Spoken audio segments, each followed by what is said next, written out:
So guys, welcome to my coaching here. It's going to be about live poker and the WSOP. That's going to be the core essence of this coaching.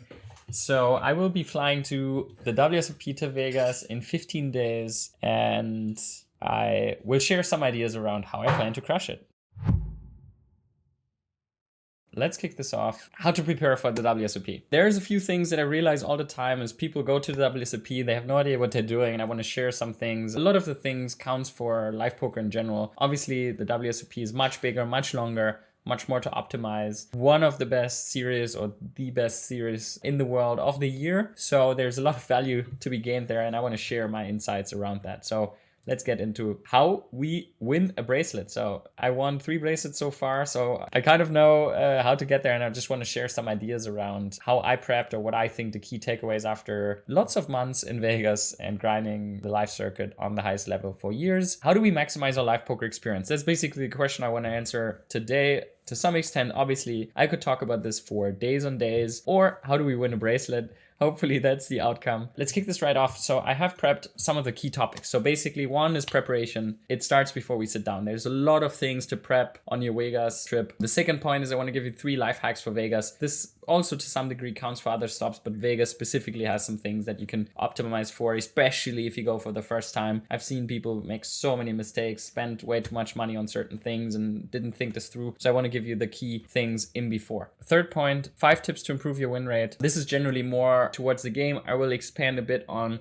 what that means and give some insights on what I've learned playing against thousands of Americans and knowing the fields pretty well. Fourth, a big reveal, some breaking news from our end. And 5, I want to share some more free content with you that we have put together for you. So stay tuned. We will get right into it. First, preparation. There's basically 3 things. This is the shortest or smallest part of it, but I want to get some into the weeds here because first is schedule and trip planning. And this is actually so essential because I've seen a lot of people who have not planned through their schedule. I have planned my schedule very meticulously, looked at what I'm going to play each day, what my options are, when my days off are. And I will actually want to show you 2 resources which are super valuable. I prepped them here. So one, there's this thing that I actually just found the first time this year. Someone created a public tableau. I absolutely love this. It basically shows the main series, not showing everything, but a lot. So basically, it's every day. There is an endless amount of tournaments you can play here. $100, $3,000, $240. This is such a great resource. Like you can basically plan through, especially on smaller stakes. Like this is the key, right? On higher stakes, it's basically, my schedule now is kind of easy because I don't have too many options. I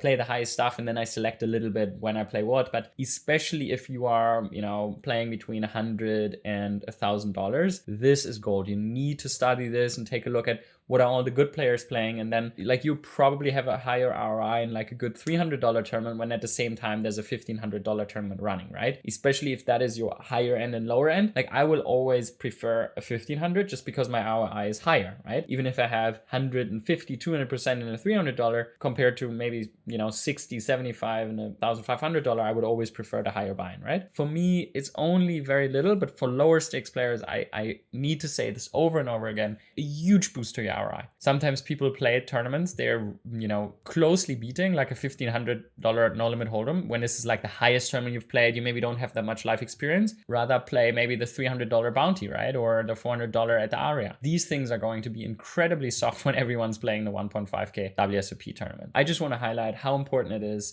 to look at structure, rake, what's running at the same time, just plan it out in before and make an Excel sheet and just write down the things you're playing will improve your win rate so much. The second thing regarding schedules is Kenny's schedules, also somewhat similar. It's an Excel sheet already. It doesn't include as many as the Tableau, so I haven't double checked if the Tableau is missing some because I've just found it a few days ago. But this is something I've been using. Shout out to Kenny Heller for putting this together every summer. So it also includes here is the Bally's, the Wynn, the Venetian, Aria, MGM Grand, Golden Nugget, Orleans, South Point, and then for the dates, all the different tournaments. So here you can copy paste your own schedule based out of this. So schedule and trip planning, super important. The second thing that is important, especially for low stakes players, generally, I believe, is make sure that you do proper bankroll management. Your win rate matters so much. If you play for fun, very important to have a good bankroll, right? Let's say you have a job, you have a certain budget you're willing to spend, no problem. It's like a hobby like other things, right? If you calculate maybe, okay, you have maybe a bankroll for the trip of $2,000, $3,000. Then maybe select a few $300, $200, $400 tournaments you're playing. Maybe sell some action to friends just for fun who want to sweat you. This could be one way to approach it. And if you are a pro or approaching to be a pro, or you think you're winning, make it dependent on the bankroll you have and your win rate. And then if necessary, sell action. If, for example, you're a really great winner and you have no bankroll, then it's very important to sell action. And if you're overrolled, we call it, so you have like a very large bankroll, but you're maybe a mid-stakes player, then you can take all the action yourself. So it really depends on that combination. But for me, over my years, it's always been important to sell action properly. And I think people do that really poorly. You need to select a great schedule. So this is the first thing where I see people fail. They try to play a 1K, a 1500, but they should actually be playing a 400 or 600 on their own dime. Higher ROI, much, much better for them than trying to play a 1500 and sell 80%. Like, just doesn't make sense. You have a much higher return on your investment. And then you can mix in, 2-3 tournaments that are nice to play. But I feel, when you are on your way up, you have to look at where the value is. And I can't take someone serious who says, he's playing full time or like puts most of his time in and then tries to play $1,500 tournaments, tries to sell 80% and is maybe a winning online mid-stakes player. Like, this I just can't take serious. So get in there. Like, this is the key aspect, is find the best schedule where you have the highest ROI and sell fair action at good markups for the investors and for yourself so that you can balance it out the best way. And the third point that is super important is have fun. Like, I've heard people so many times, oh, I don't enjoy this. They're sitting there, they're wasting their time or feeling like they waste their time. Plan breaks and stay flexible. Now let's get to point number two, my three life hacks for Vegas. Here I could also talk for a long time, and shout outs to my buddy Mario Mosbeck. If you have any questions, I'm pretty sure he will help you out in our community. You can just join our Discord channel and ask any question. I actually quickly want to show you how that looks, because we have a WSOP channel for all our members. If you have any question, you can just join. You can also here in the WSOP channel, also followers can join. So people who are not paying, not members yet, you can basically just ask your questions in there. So if you have a question around anything organizationally regarding Vegas, use our community, make a free account. You just go to pokercode.com, make your free account. You can join, you can ask any question. We will make sure you get an answer. Let me break down the 3 things that I think are pretty crucial. First, stay. I think there's basically 2 ways to go about it. A hotel or Airbnb or like a rental space. Hotel, I would say it really depends on what type of trip you want to have. I guess if you play the WSOP and if you really dive deep into that, that's why I put hotel status in there as well. There are certain ways to grind for status, for example, at the Caesars, which is the WSOP venues, and then you can stay at one of the venues for either reduced price or free. The Rio wasn't a nice hotel, so I didn't like that option so much. My friends, what they have been doing is they have booked Airbnbs very early in advance. So they booked an Airbnb a year ago, 9 months ago, or the moment the schedule comes out, which in the last time was quite late. But so that is an option. Let me just briefly expand on hotel versus Airbnb. So Airbnb, the best way is you find some like-minded people, rent an Airbnb,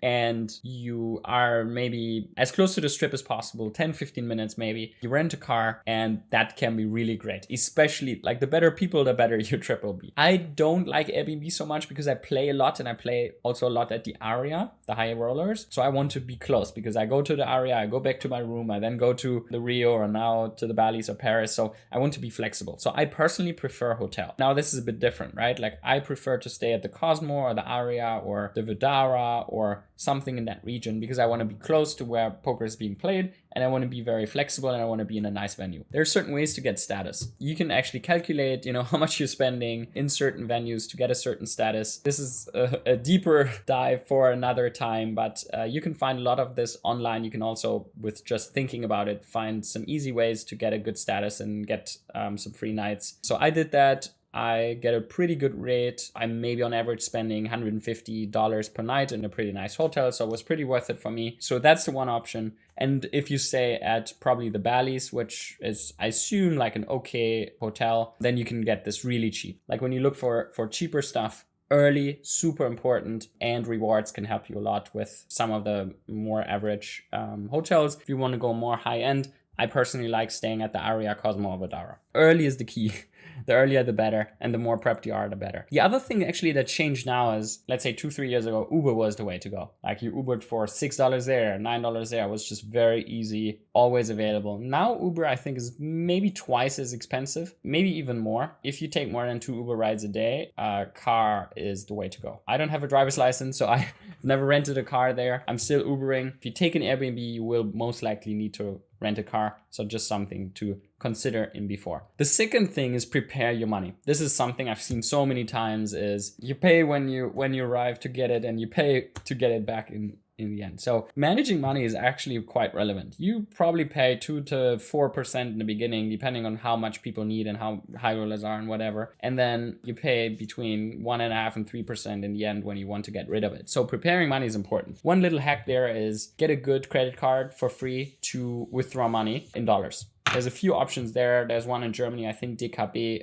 you can withdraw with. And there's Skrill and Neteller if you have a certain VIP status. So make sure to look into that because it's just really nice to be able to be flexible with money. So third point, bring your own food. This is something only if you need to or want to, but on one side you can save money, on the other hand, just better food. I like to eat healthy, and I will also stick to mostly a vegan diet during my stay in Vegas. So we organize, or someone else really nicely organized a food group, and they deliver food. I pay for it.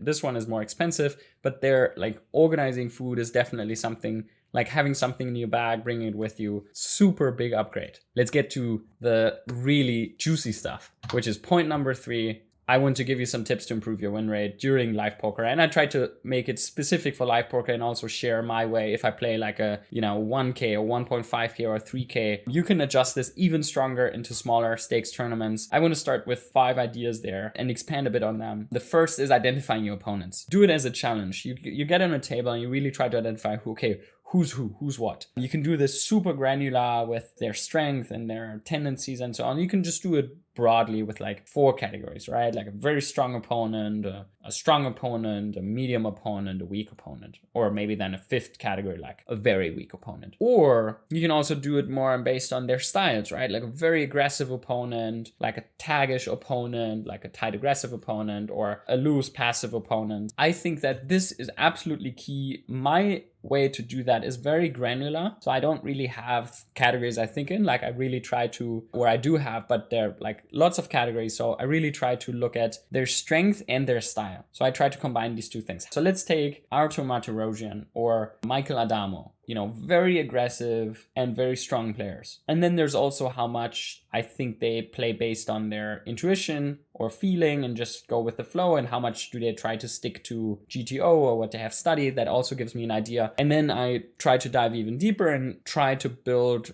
their weaknesses, so their specific playing style or strength as well. And that can either be something I already know, so I study opponents in before, especially in high rollers. That's important. I look at how they play. I look at their live hands. I look at their online hands, and I have that already. Or I see that while we play. And that is really important, right? Now, the second thing kind of ties into that. I think one very strong weapon is those 2.5 to 3x 3-bets in position. This 2.5 more when you're a bit shallower, shorter, and 3x when you're maybe a bit deeper against too wide ranges or weak players in general, right? They might make the mistake that they open too wide. They might make the mistake that they open okay, but fold too much to 3-bets, which is the more prevalent thing. So they open maybe, 30% from the cutoff, but they fold 60-65% to 3-bet, which makes your 3-bets just auto-profitable basically, or almost, depending on how you play post-flop. But so that's something I'm looking for very aggressively, is my edge is much bigger in a heads-up pot in position rather than in a 3-way pot. Or generally speaking, it's better heads-up against a weak player rather than 3-way with a weak player and a strong player, for example. So that's something to really take a look at.